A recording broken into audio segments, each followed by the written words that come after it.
On today's episode of the Outlet Podcast, I'll be talking about 3 video games that I'm hyped for, waiting, and the death of anime. You are listening to the Outlet Podcast. Connect and recharge. 3, 2, 1.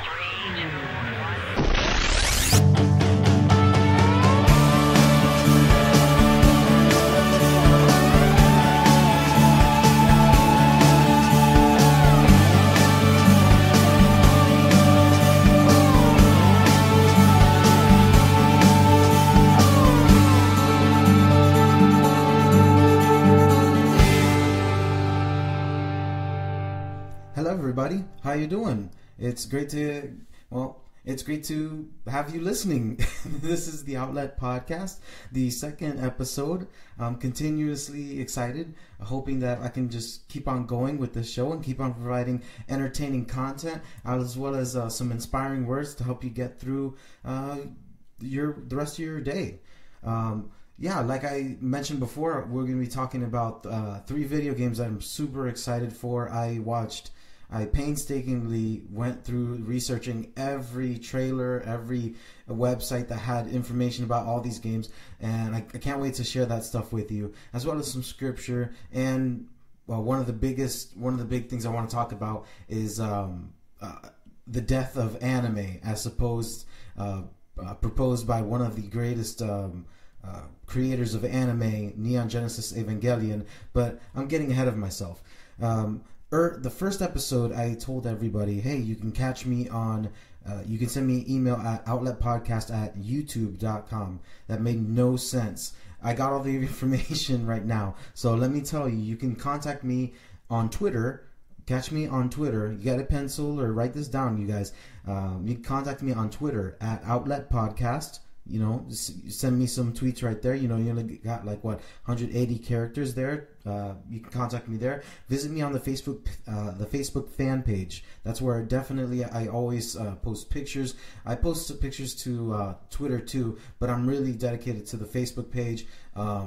Putting updates, everything that I'm doing. YouTube, I decided I won't be using it now that I have Soundcloud.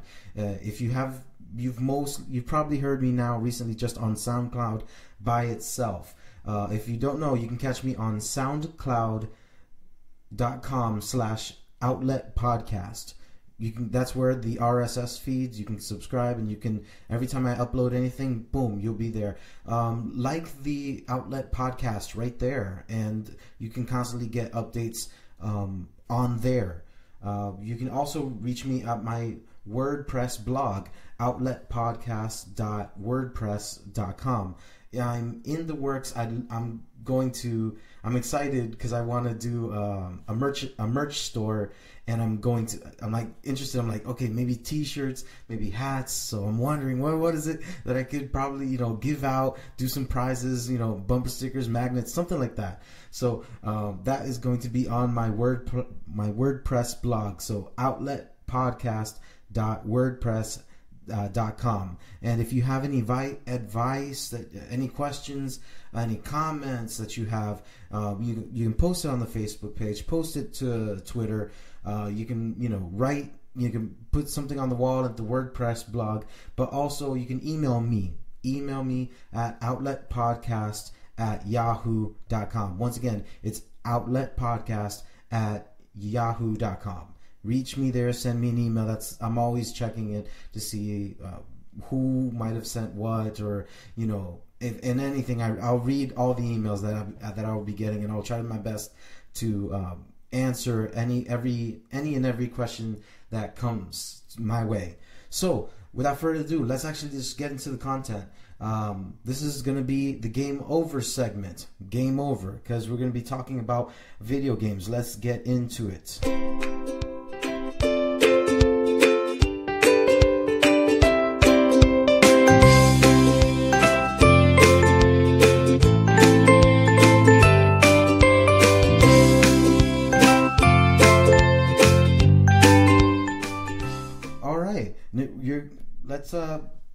Let's get into it. Man, I'm excited. I put money down on 2 of the 3 games because the third game I did not know that it was even going to come out. the first game that I put money down, I played it since PlayStation, and I just kept on going. I wasn't able to get a PS3. I literally jumped from 1 to 2 to 4. So I wasn't able to get a PS3 to play the game that came out on the 3. So, man, it's Metal Gear 5. I don't know if you're a Metal Gear fan. It's a great game, let me tell you. It involves mostly tactical espionage. It's not a first-person shooter by any means. It's like a role. It's not kind of like a role-playing game. The camera's like right behind the character. Whether it's Raiden, whether it's Snake, or Big Boss, you're following them like right behind. That's the view. This is a great game. The cutscenes, if it weren't for Hideo Kojima and the way he does the cutscenes, I don't know where video games would be. Cutscenes are kind of important. I love a good cutscene. I love to be, wined and dined after I've, killed like 100 ninjas or something like that. I love the satisfaction of kind of like sitting down and seeing this great animation, these great graphics. I like following the story. The current game that I'm playing now is The Last of Us.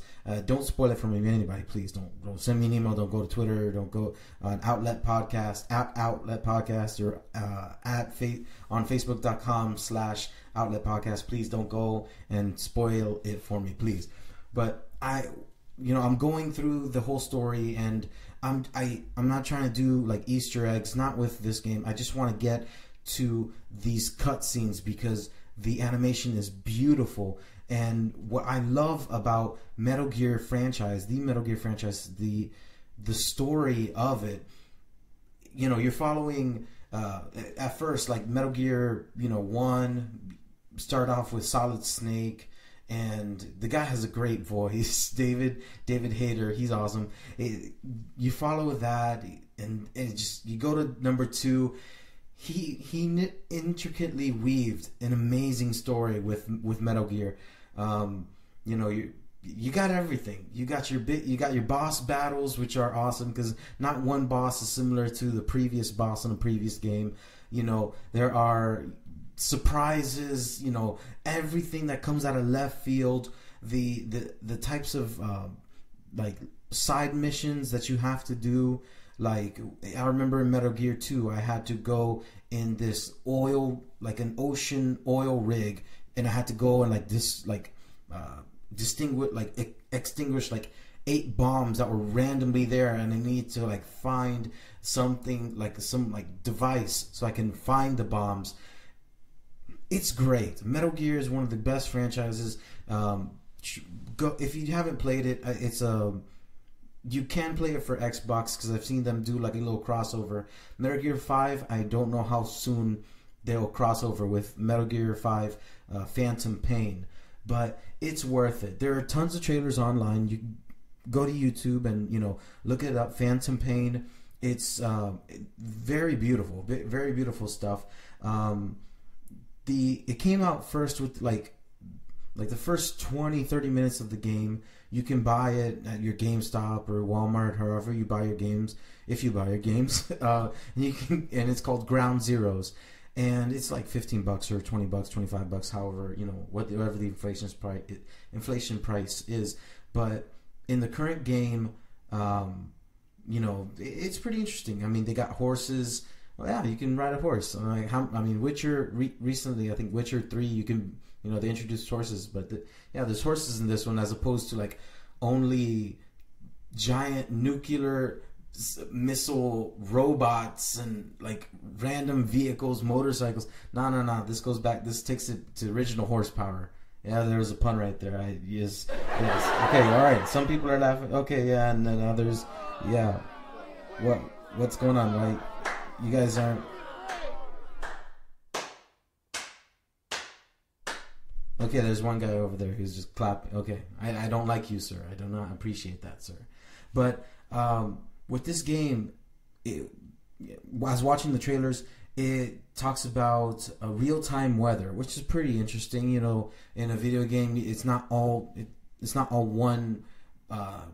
one issue. I mean, imagine if you're gonna be a spy, you're walking, and all of a sudden, it starts to rain. Now everywhere you walk, you're leaving traces of footsteps. It's that intricate, the details. So let's see what he also talks. There's different transportation modes. I mean, you can jump in tanks, you can jump in, like bipedal robots, you can jump in, planes and all this other stuff. There's a lot of strategic freedom, which is pretty interesting. I like to have a little bit of freedom. I'm not too much of an open world MMORPG kind of person. I kind of like a little bit of a point to get to the story. I really, I'm all about that structure,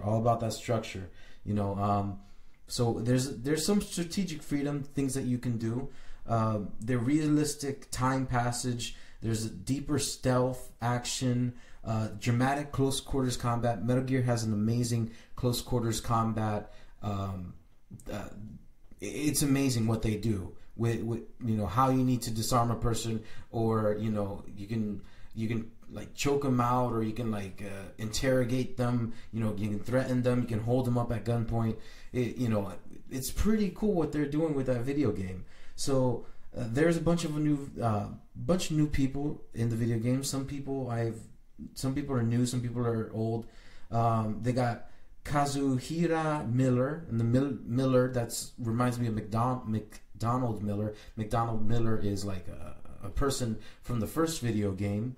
There's a kid that goes by the name of Eli Skullface. They have a guy named Emmerich, which reminds me of Otacon, Hal Emmerich.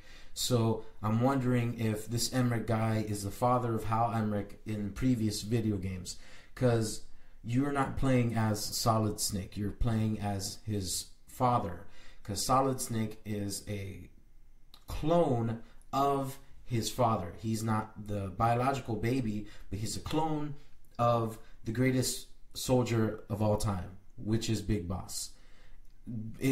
Metal Gear is hardcore. I can't get into it. There's Revolver Ocelot, another boss by the name of Code Talker, a boss that goes by a new character, a female character. People have been like judging her. They're like, oh, why is she like half naked? I can't tell you why, because I haven't played the game yet. But she goes by the name of Quiet. She's a sniper. I love snipers. They're the coolest. So I'm very interested to see what Metal Gear has for me. How long the gameplay will be. I've played Metal Gear 4, and it was unbelievably rewarding. So that's what I'm all about. If a game can give me that satisfaction of the $60 that I shelled out, awesome. That's what I'm paying for. All right, so next on the docket, this came out of left field. I did not expect this game to come out. It's Guitar Hero Live. All right, do yourself a favor, watch the trailer. It is one of the most amazing, innovative trailers I've ever seen. Okay, it's not like, okay, here's the video game and here's screenshots, or here's gameplay. No. It doesn't do that. Okay, man. All right, fine. It's a first-person view of you're a guitarist, and you look down and you see that you're like trembling, and you're in like the green room, and you hear a hum of a cheer like way far away from you, and you're with your bandmates, and your bandmates are looking at you, and they're people. This isn't like the cartoons that Guitar Hero has always had, like the cartoon musicians, the avatars playing. No. These are real people that are interacting with you. Then there's a knock on the door. It's like they're like, it's showtime. I'm getting excited and giddy like a schoolgirl. I don't know what to do. Yeah. I'm fanboying. I'm fangirling.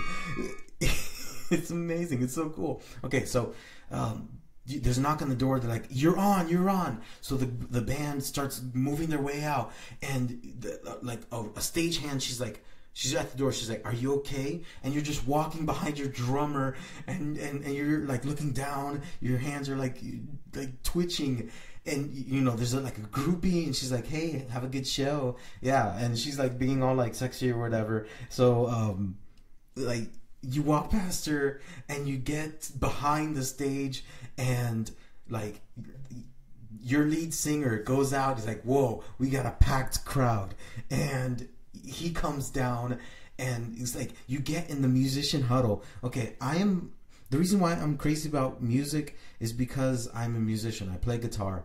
I play classical guitar. I play acoustic guitar. I play electric guitar. I say it specifically like that because I don't pick up my nylon string and try to play rock stuff on it. I'm very distinguished, and like I distinguish certain things. Like my classical guitar is where I play my Francisco Tarrega, Matteo Carcassi. That's where I play my Johann Sebastian Bach. But when I get on my Fender Strat, I'm kind of focusing on Eric Clapton style. I really enjoy Clapton. So that's why that's why I love music, and I'm very particular about my music. So Geizi, whoa, if you're a guitarist, why do you like Guitar Hero? Let me continue. So you get in the musician huddle, and all of a sudden, so you're in the huddle, and you're like, all right, let's gonna have a great show. Your band goes out, you're the last, and the guitar, like the guitar tech, puts the Fender Strat over you, and he's like grizzled, his long dried out hair with a goatee, and he's just looking at you, and you walk up on stage, and it is like pandemonium. The crowd is massive. This is the first person view trailer. Okay, it is unbelievable.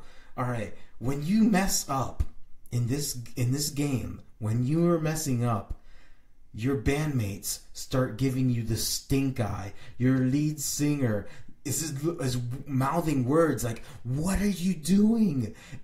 You're looking around to your other guitarists. The other guitarist is showing you the chord to hold. The drummer is shaking her head. It is like crazy. You look out into the crowd. The crowd is there are real people that are like shaking their heads at you. They're like, "This stinks. This is garbage."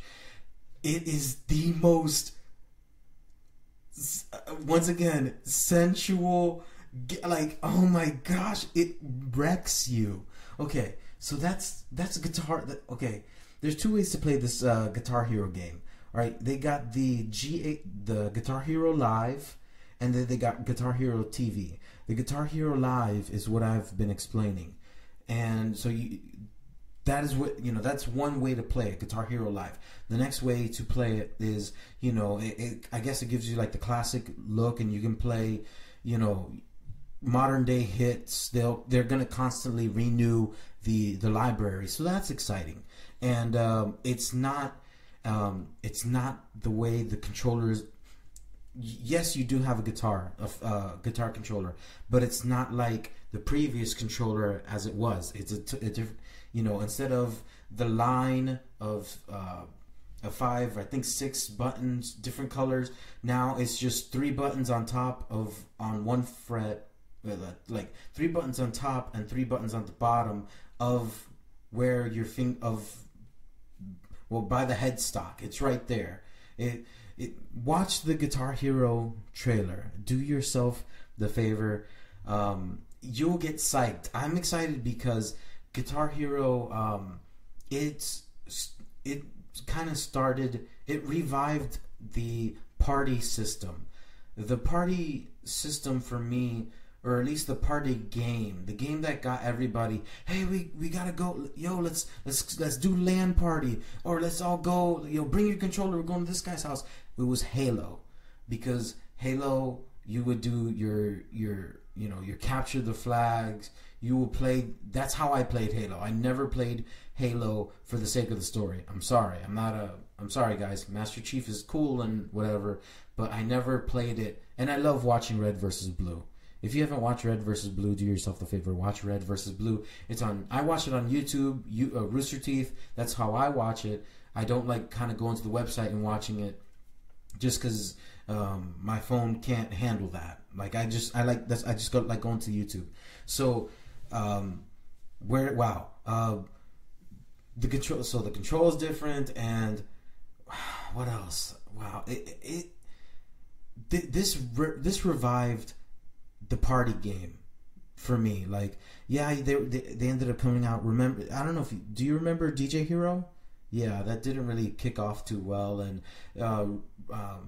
I enjoy. I purchased Rocksmith I think it's 2015 or 2014. I purchased the recent one, and I enjoy it because I literally plug in my Fender Strat into my PlayStation 4. I'm a PlayStation person. Sorry, Xbox fans. Sorry, Nintendo dudes. I'm a PS dude. That's how I roll. That's how I like to play my video games. I'm a PlayStation fanboy. So I like to play.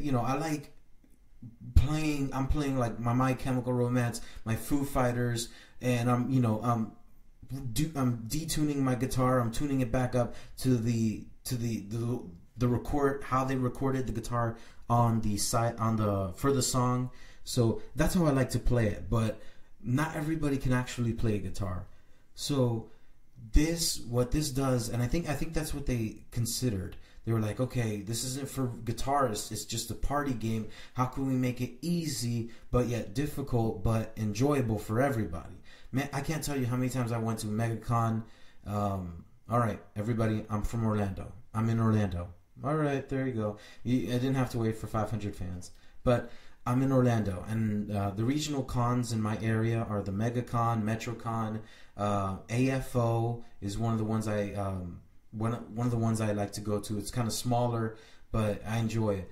And man, let me tell you, the people who just like, they'll get the Guitar Hero, and you just see, it's just like when they do Dance Dance Revolution. Like their fingers are flying. Well, Dance Dance Revolution is their feet. But you look at the screen, and it's crazy patterns that are just going like a mile a minute. And not everybody can do that. Some people just want to have a good time. So definitely check out Guitar Hero. Do yourself a favor. If you're interested in a girl and you want to like have her over, and you don't want it to be too awkward, you invite a bunch of your friends, mutual friends, that is a game that you'll love to, like, everybody get down, have fun, and play. All right, third game, there were a lot of trailers for it. Unlike Metal Gear, and Guitar Hero might have some DLCs, downloadable content, everybody. For those of you who don't know, DLC, downloadable content. Arkham Knight, I'm lamenting a little bit because I haven't played the I haven't played the Origins. I played 1, I did 2. I didn't do Arkham Origins, which is painful. It stinks that I haven't gotten to play that game yet. I'm hoping that it opens up on the PlayStation Store so I can rent it for like a month and get through the whole story. But Arkham Knight is amazing. People have wondered if the new villain is someone from the DC universe. I've been told that it's someone completely different. It's not who you think it is. No, it's not the Joker, and it's not Mark Hamill. Come on, like, why would you? Okay, let me just, real quick. I don't know if you hear that. You hear that? All right, that was the emergency signal. That I don't want to do any spoilers, but if you played it, you know that the Joker passes away. And he passes away in the most Jokerish of ways. They gave him props. That was amazing. So this is a new character. I nerd out a lot about me and anime, and I love anime. Anime is amazing, and mangas. I love You know, I love my mangas, but I'm a comic book fan too. What brought me into comic books was the New 52. You might be like, oh, you're not true, you're not real. But guess what? When I was brought in to the New 52, then I started to actually do my research. You know, I read about the infinite crisis on infinite Earths. You know, I read about like all these, you know, flashpoints. I did my homework. I made sure that I was a reputable nerd. You know, I didn't want to be that guy who just like hops on a bandwagon. You know, like these days, you know, like comic book hero movies are crazy, and just because people know that Tony Stark is, Tony Stark is Iron Man, you know, being a nerd is the popular thing now. And if you're an authentic nerd, it's like, man, you guys won't be here when it's all over, you know. So we'll see. But this Arkham Knight video game, it's definitely for everybody.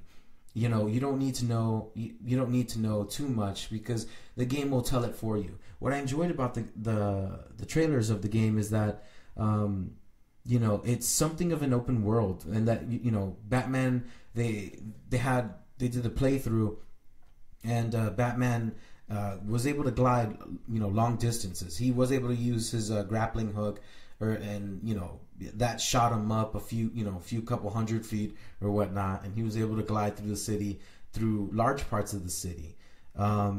The fighting is very combo oriented. If you play the last one, it's pretty cool. It's not just circle 50 times when you're in a crowd of like 50 like gangbangers or whatever. You know, many of the combos, you can do actually some pretty cool moves that weren't in the video game before. And they're multi-button combos, so that's pretty cool. There's stats given after every kind of like a boss fight. So that's kind of interesting. You know, maybe if you're a stats dude, if you're trying to like unlock certain things, that's definitely a plus. If you're that kind of, you know, me with this game, I will do Easter eggs. I will search, because you never know what they're gonna do. I missed out on a lot of the Easter eggs and the hidden stuff that I had to go to YouTube and ended up watch someone, you know, gloriously collect them all. I want to be that person. I want to go and see if I can like figure out all of the Riddler's riddles. So definitely. And one of the things is that it's nice to see Batman in action, you know, in all his glory. I mean, people, like, we've seen Batman. All right, we've seen the, you know, Christian Bale Batman, and I mean, we've seen previous Batman, but it's nice to see. I tend to believe that Batman is best showed in animation. Like, there's something about him in animation, because they can do a little more, and they can show how reputable he is and how credible he is. He's not a superhero. He's a crime fighter, and he gets the job done. When you look at his outfit in this video game, it's not bulky. It's imposing. You look at this. You look at like, it's serious. There's a scene where he has he's interrogating a guy. He's like, you know, where's the Riddler? I'll never tell you. You know, he's like, puts him down on the ground, and then, you know, the guy tells him, he's like, all right, you know, he says something along the lines of, don't let me see you again, or I'm gonna have to break the other arm. And the guy's like, what? Boom, and he breaks the other arm. That's Batman. That is who he is. I mean, we're not seeing Bruce Wayne, which would be something interesting probably in the future, if they can pull off maybe like a Court of Owls, so we can see Bruce Wayne in the game, not just Batman. That would be very interesting. That would blow my mind. So yeah. What else? I mean, the game is aesthetically pleasing. I liked how they have. They always create a good environment. There are a lot of DC, you know, your favorites. They got, Jim Gordon's there. You're gonna see Two-Face, Scarecrow, Oracle. I love the Oracle. Oracle. Barbara Gordon is she's the hottie, man. She's awesome. Barbara Gordon. If you don't know, she's the daughter of Commissioner Gordon. They made him commissioner, but she's his daughter. And according to the Batman story, if you follow the story, and I think I believe it's in Killing Joke. Yeah, I believe it's in Killing Joke. And I even own the Brave and the Bold comic, where I owned the comic before she got shot by the Joker, which paralyzed her. Those who don't know, Barbara Gordon is Batgirl. That she's Batgirl, and she was Batgirl for a long time. All of a sudden, knock on the door, and boom, it's the Joker. He shoots her, and she ends up being paralyzed. Recently, in the New 52, they brought her around, and she's walking around. It's like she rehabilitated, and that's cool. That makes sense. If you get shot, that doesn't mean you're gonna die. And if you've been crippled and you're in a wheelchair, that does not mean that you cannot go through processes of rehabilitation if your condition is such where you can improve. Recently, they took her, and I don't know what they're doing with her. I stopped reading Batgirl because it's all about the writers. There's some writers I do not stand for. Ann Nocenti, she did Catwoman. She was garbage. I much preferred the earlier one, it's 1 through 15.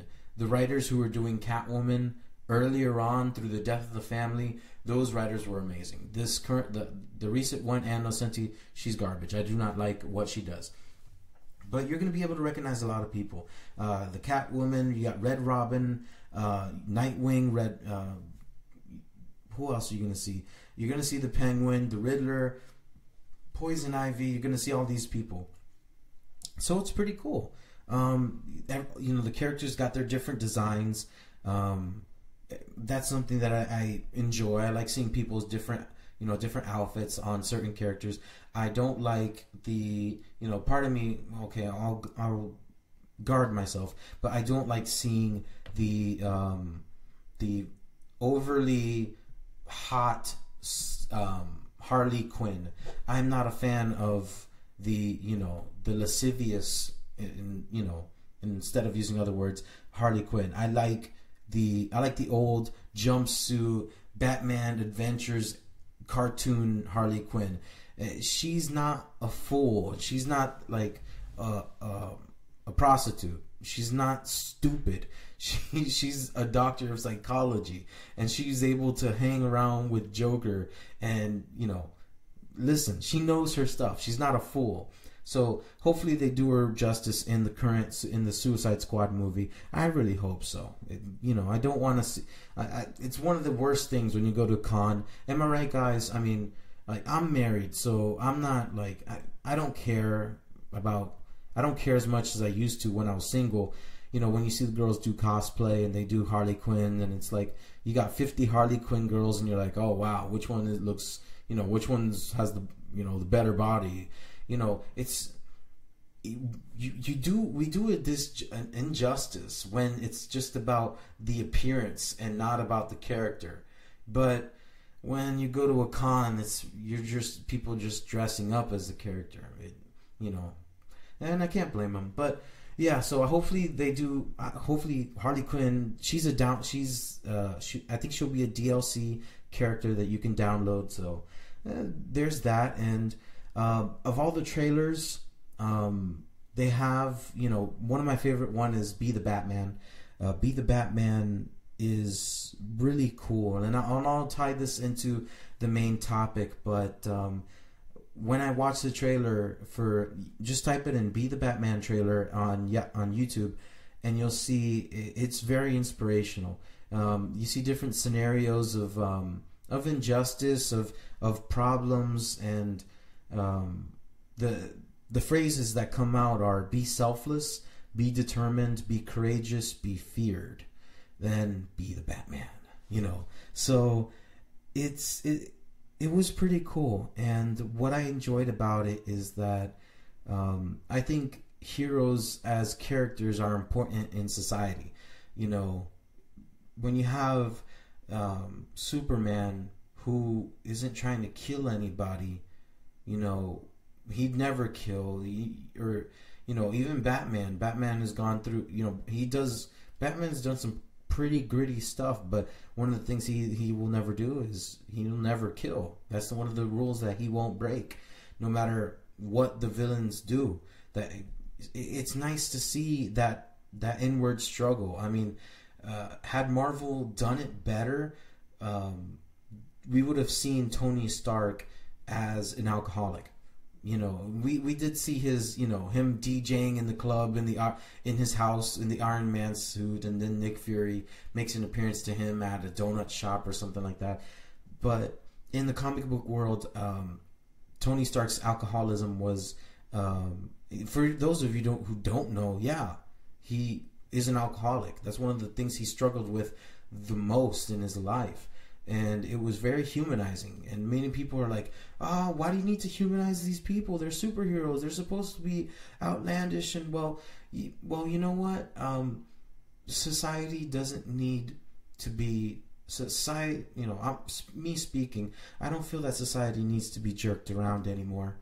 I don't think as people, I don't think we need to be, you know, given, you know, ribbons of participation. You know, I think we need a dose of reality and inspiration.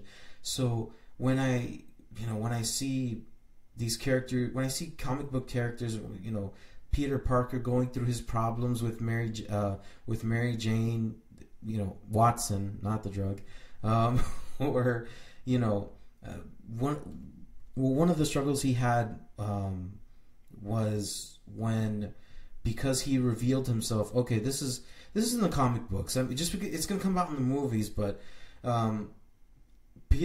Spider-Man is going to reveal his character. Okay, jeez. All right, wait for it.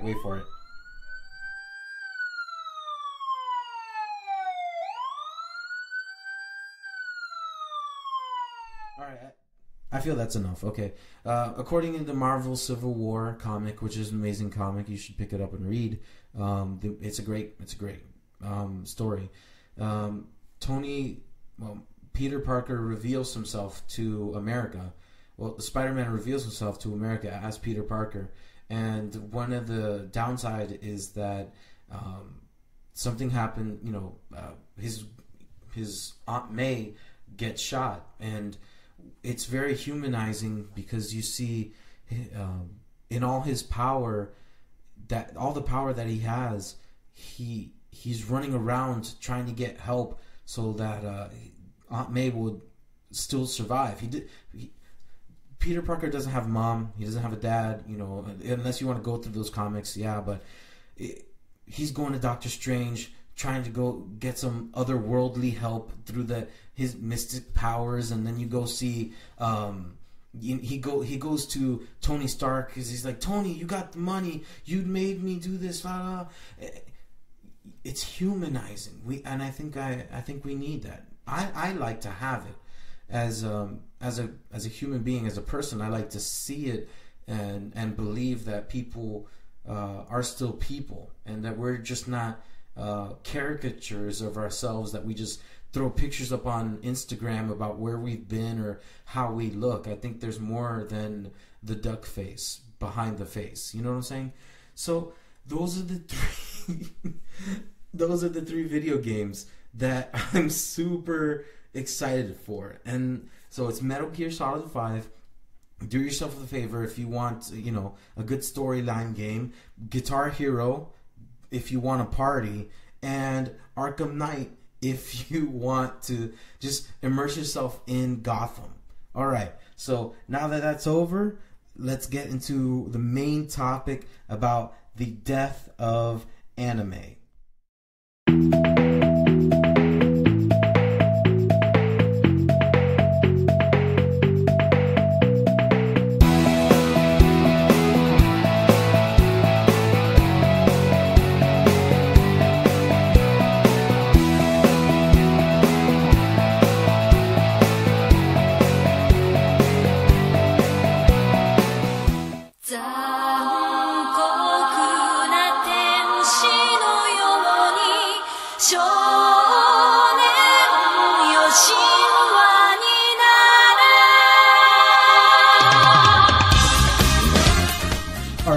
I have to keep that in the background. I have to. Okay, guys, wow. This anime got me. Okay, alright. Now, you have your animes and you have your collection, right? You have your Dragon Ball Z's or your Kenshin Muyos, or you have that little thing, you have that collection that you hold near and dear. But if it weren't for animes like this, let's go ahead and put that down a little bit. You have your collection that you hold near and dear to your heart. However, we have forgotten about the pioneer anime shows that came out earlier on. Now, okay, I'm 28, and I know there's a generation half my age who, have a collection of anime that's bigger than mine, and you might be like, oh, you're just an oldie, you're old dude, and it's not about the age, it's about the quality. All right, the quality that anime has had, and that's what brought this about. Where the writer of this show, let's see, Hideaki Anno. Sorry, I can't pronounce Japanese names too well, but Hideaki Anno. He's the creator of Neon Genesis Evangelion. If you don't know this anime, it's a wow. It's a mecha. It's a how would you say? It's like an apocalyptic mecha of sorts, and that's the best way I can describe it. I mean, the creatures that these teenagers need. There's these creatures that come to Tokyo 3 to destroy Tokyo 3 are called angels, and there is so much. There's Christian symbolism in it, which I don't like the fact that you can pick up a cross and there's a bunch of symbols don't mean anything, because people can use symbols for anything. So it's not about the symbolism, it's about what it does to you. I mean, so yeah, like the creatures are called angels, and it's a mind. It messes with your mind. It is crazy, guys. This anime. It revolves around Shinji Ikari, and I guess he leaves his mom. He's goes to be with his dad, Gendo Ikari, and his dad is like the leader of this organization that fights off these creatures. And it's not a mecha anime. It's more of it's a life anime, because this character Shinji Ikari is the most insecure character on earth, but he's an archetype. He's an archetype of how you are. I don't know if you I don't know how old you are, but when I was 15 years old, when I was 18 years old, even when I was 20, 21, there was a lot of insecurity that I had. I'll be the first one to say it. You can probably say it. I won't hear you unless you comment. Leave a comment on my Facebook page, facebook.com/Outlet Podcast, or at Outlet Podcast on Twitter. You can let me know how you felt about it, or how you felt in your teenage years. But he was insecure about a lot of stuff, because he didn't feel like he belonged in anything. It was a great anime. So if you haven't, do yourself the favor and don't read so much into it, because man, the Evangelion will mess your mind up. It's not black and white. It is weird, is what it is. But in an interview with the Russian news agency RIA Novosti, it's via Ava Geeks. Here, pardon me real quick. He goes and says the anime industry as we know it will end in the next 5 to 20 years. Decline and death are unavoidable. Anno calls this the only a matter of time. Japanese animation is in decline. He told RIA it's already peaked. Next, Ano believes is the inevitable death. After it does collapse, there will probably be a new resurgence. The question, Ano wonders, is whether the people will wait for this rebirth. I don't think anime will vanish, but perhaps that there might not be the conditions that have existed up until now that have led to the creation of interesting films. So the question is he right or wrong? Now you might say, oh, this guy doesn't know what he's talking about. Listen, he's a patriarch of anime. He's one of the progenitors. This guy is serious. When you talk about leaders or quintessential anime, he's up there. So when he says that anime might die, it's kind of important to listen. I would, see what he's trying to say. With that said, the question is he right? Will anime die within the next 5 to 20 years? What do you think? Let me go on and tell you what I think. Yes, I think anime will die. But because everything dies. Everything passes away in some form or shape or another, and it comes back in some form or shape or another. And as far as, to lighten this up, I'm not trying to be like super, super dark about this, but to lighten it up, this is just, there's reasons why this happened. There's oversaturation in anime, and we've been inundated with different shows. I started off like I said it before. I started off with Toonami, Adult Swim, and then little by little, going to cons, I was revealed like more stuff little by little. Getting figuring out different different shows. I'm like, oh, look at this show, and and then you go back when Borders bookstore was around. Barnes and Nobles kind of still does it too, but I don't see many people go. I used to go to the anime section and sit down on the carpet and pick up what was the books? I picked up, the books for the shows that I was watching, Eureka 7, Full Metal Alchemist, because some of the things in the manga wasn't in the anime. I was reading Gundam Endless Waltz, which was one of the best movies. You can do yourself a favor, watch that. So it was kind of controlled in a way. Everybody knew the shows that you can be like, do you watch this show? Yeah, I watch this show. And you can actually have a conversation. Like, one of the girls I dated is because I saw her at the Borders bookstore in the anime section. And I was like, what? And we were able to hit it off because there was a common ground of anime that we knew. All right, wow, we can talk about this, we can talk about that.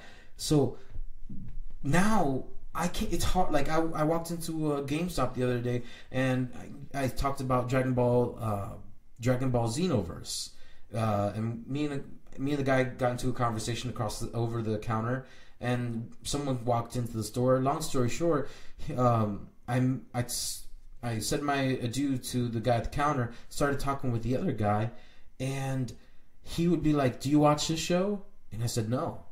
I was like, do you watch, this? And he's like, no, I don't need, what is that? It stinks. There is so much content. And now, thanks to, we got Crunchyroll and there are other sources, but now we can get our anime fix directly from Japan. So there is no common ground that you can have. Like, in your circle of friends, you can all be like, yeah, we all watch the same shows. But the magic of going to a con and having that connection, that is going, and that stinks. I don't like not having that common ground. So there's an oversaturation. There's a lot of imitation that goes on too.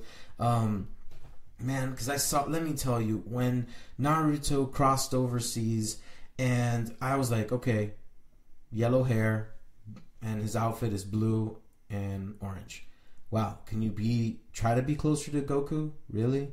And the filler episodes, because Dragon Ball Z, listen, the day Dragon Ball had Piccolo trying to learn how to drive, I'm sorry, it's not, it's, you don't get a pass.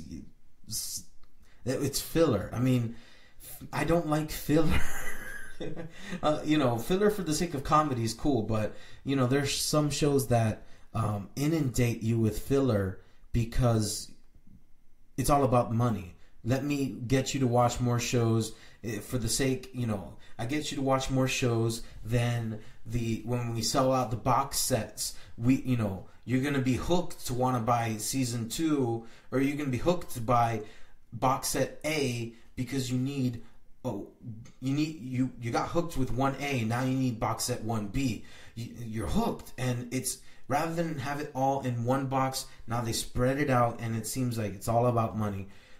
So there's just imitation, left and right. It seemed like with Naruto's, there's a villain, and they got to come up with a power, and then there's the next villain, you discover a new power, and it's like with Dragon Ball Z, what breaks my heart is, has been that, Super Saiyan 1, okay, now Super Saiyan 2, now Super Saiyan 3, now Super Saiyan 4. Now all that doesn't matter because Super Saiyan 4 don't real, because guess what? Now there's Super Saiyan God. Now what else is there after Super Saiyan? So it's like, wow, you're just beating that horse to death. There's no innovation. That's, no one wants to step out of their comfort zone and write an amazing anime. I remember Paranoia Agent and how it came out on Toonami. Do yourself a favor, watch Paranoia Agent. Tell me if you have at outletpodcast.com, at Outlet Podcasts on Twitter. Let me know. Paranoia Agent is all about the like a monster of insecurity, like the spirit of paranoia, like inhabiting a city because of, like, it deals with that little slugger. Just and it was supposed to get you to think. It was supposed to get you outside of like your comfort zone, kind of think, and even if you're in a comfort zone, have you understand a little more, make you, that's what it was there for. Now there's no innovation. There's no one wants to go, let me just, repeat the same thing over and over again. And what kills me also is the reimaginings. GT, why GT, why? That just came about because the people wanted money. They couldn't let the story go. Now, yeah, okay, it's great that Goku, the original writer has come back, and now we're gonna have some great Dragon Ball Z Super. That's cool. That's awesome. Great. But the point is that when you don't revive a legend who's given his life, you know what I'm saying?